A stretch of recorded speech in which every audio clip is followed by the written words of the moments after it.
Hi, welcome once again to M5's English language learning program, Let's Speak English.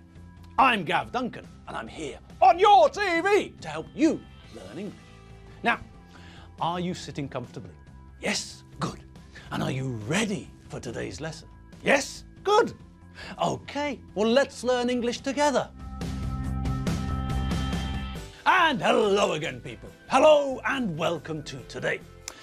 And speaking of today, who knows what day it is today? I know, you all do. I was just kidding.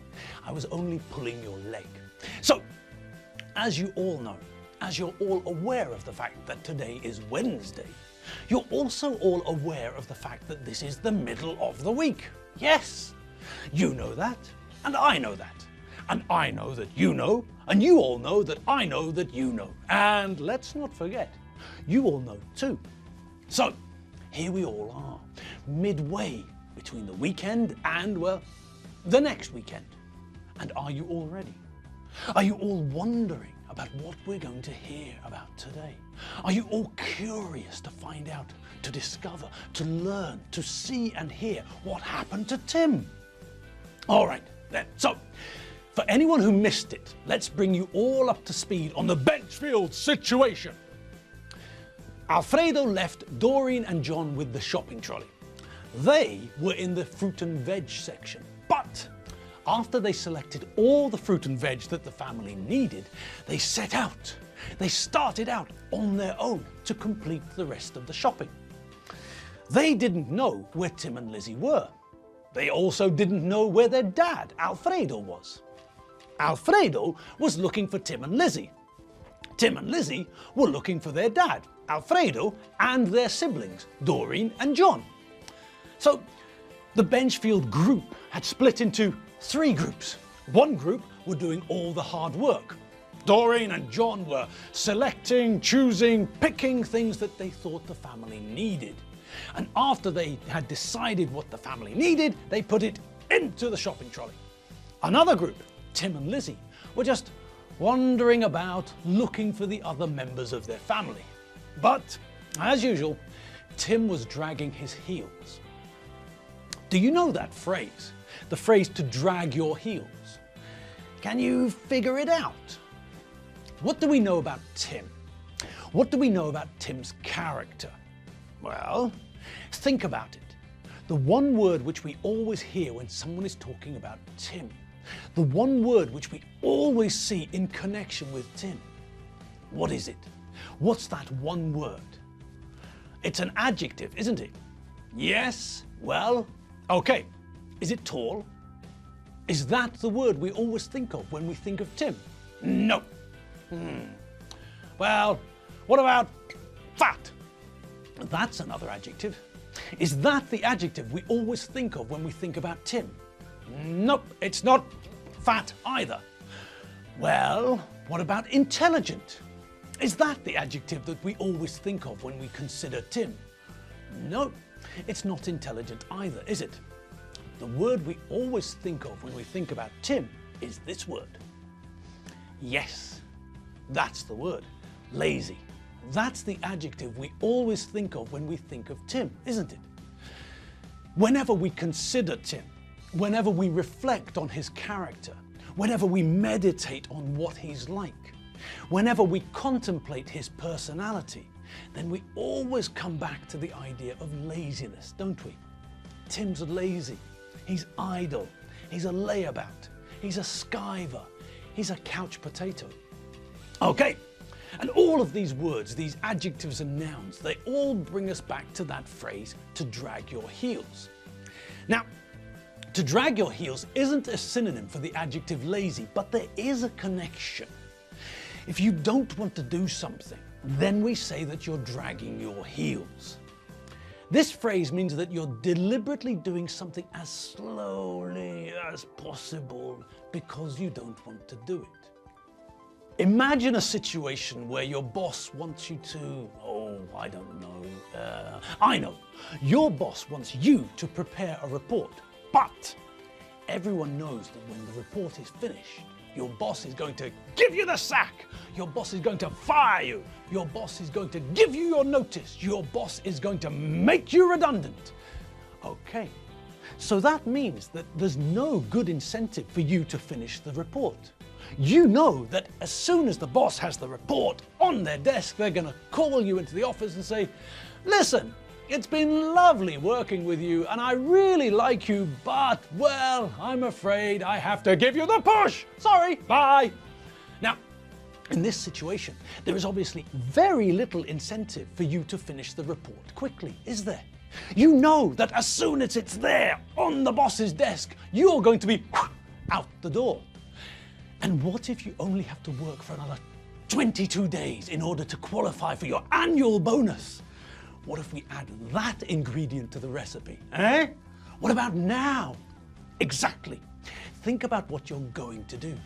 You can't tell the boss that you're not going to do the report. That's no good. The boss will probably sack you there on the spot. No. So you have to be a bit crafty, a bit wily, like a fox. You have to delay the report. Not stop it, but delay it. Slow it down.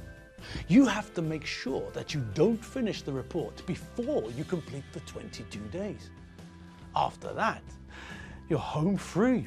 You'll qualify for your annual bonus, so you'll be happy. You can start looking for a new job with your annual bonus in your pocket. Okay, now this is when we say that you're dragging your heels. You don't want to finish what you're doing, so you're delaying it, you're postponing it. You're not stopping, you're just slowing things down. You're using delaying tactics. And that's what Tim was doing. He doesn't want to help with the shopping because he's lazy, so he was taking his time. He was walking slowly. He was going off to look at magazines. He was doing everything possible to make sure that he didn't have to help the family do the shopping. Now, what about Alfredo? Well, Alfredo was the third group, even though he can't be a group because it's just him. Oh well, never mind all that now. Let's just get on with it. Well, Alfredo got tired of waiting for Lizzie and Tim to find the rest of the family. So he decided to head off to try and find them. He set out to try and find them. But when he wandered into the cheese aisle of the supermarket, he decided that this would be a good opportunity to get some cheese. Alfredo likes cheese. He selected or picked or chose lots of cheese, but, and this was the problem, he didn't have a basket or a trolley with him. Doreen and John had the trolley. So Alfredo piled the cheese up in his arms. Then he couldn't find the pecorino. He asked a shop assistant, but the shop assistant was from another section of the supermarket and couldn't help. Alfredo was upset because the shop assistant didn't know where the pecorino was. Then, because he couldn't see where he was going, he tripped and fell into the cheeses. What a mess! And because he fell into the soft, smelly French cheese, what a smell! Okay, moving along quickly. Smelly Alfredo, now stinking, reeking, ponging of cheese, was standing in the cheese aisle, covered in cheese, when the kids turned up. After that, Alfredo decided that he'd had enough. So he told the kids that they were going home.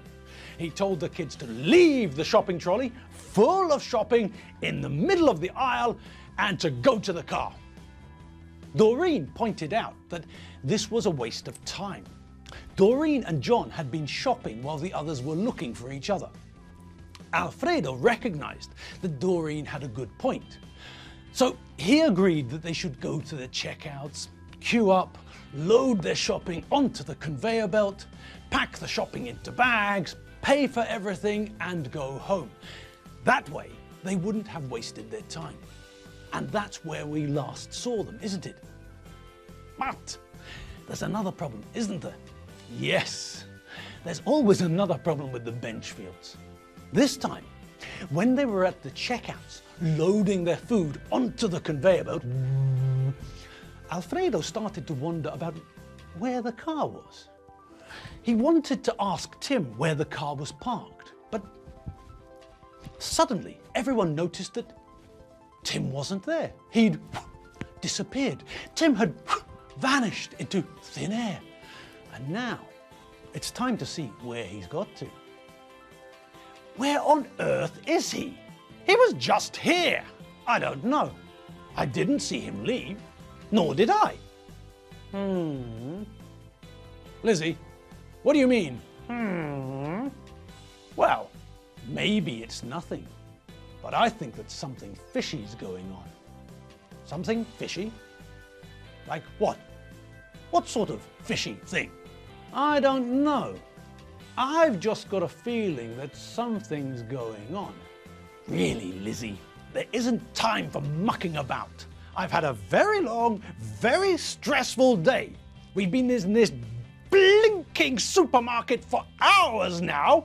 We've had problem after problem, disaster after disaster, and now all I want to do is finish in the supermarket, get into the car and go home. I want a shower, and then I want something to eat and a drink. So, as I said, this isn't time for mucking about. I know you like watching spy films on TV, but this is real life. This is your brother, Tim. There's nothing cloak and dagger about this situation. It's just Tim being Tim, leaving the family and wandering off when we're almost finished. That's just typical of him. Maybe, but I still think that something's wrong. I smell a rat. Good God, Lizzie, please, please, I've had a hard day, and I don't want to hear about your theories. Honestly, you're always convinced that there's something funny going on, but you're not right. You're wrong. All that's happening is that your brother is being his usual, irritating, lazy self. He doesn't want to help us with the shopping. He doesn't want to help us put the shopping onto the conveyor belt. He doesn't want to help us pack the shopping into bags. He doesn't want to help us carry the shopping to the car. And I'm sure, 100% certain, that when we get home, Tim won't want to help with carrying the shopping from the car to the house. And he won't want to help with unpacking the shopping either. You might be right, Dad. But I still think that there's something fishy going on. Oh God, I give up. Honestly, here we are, trying to find Tim so that we can end this nightmare and get home. And instead of helping, you're acting like someone in a James Bond film. Lizzie, he's just a very lazy boy. There's nothing cloak and dagger about the situation. It's all very simple. There's nothing fishy about the situation. Tim's just avoiding work, as usual, that's all. Okay, well, we'll see, won't we? My brain's exploding! My brain's exploding! Ah! My brain's exploding! Help! My brain's exploding! Tim? Tim? Can you hear me? What are you doing? I think he's lost his mind, Dad. Yes, I think you're right, John. It looks like Tim's gone off his rocker. He's gone completely bananas. Yes, he's gone completely off his onion. It's very sad, isn't it? A young man, normal one day, completely bonkers the next. Would you two please shut up? I'm trying to find out what's wrong with Tim. Tim! Tim! Can you hear me, Tim? What's wrong with you? Why are you breakdancing amongst the tins? What on earth are you doing? And what exactly do you mean when you say, my brain's exploding? Oh, crikey! Things are getting stranger and stranger, aren't they? Well, unfortunately, that's all the time we've got for today. So we're not going to find anything out today. We'll have to wait until tomorrow. Yes, it's time for me to go. But don't worry, I'll be back on your screens in no time. All right, people, have fun, have fun, and have a great time. I'll see you all tomorrow. But remember, if you feel the need for some more English, pop over to the website with all the K's. Well, it's got 3 K's and a whole bunch of other letters too. You all remember the address, don't you? www.mediaclick.hu. All right, I'm off home. I need a coffee. See you later. Bye.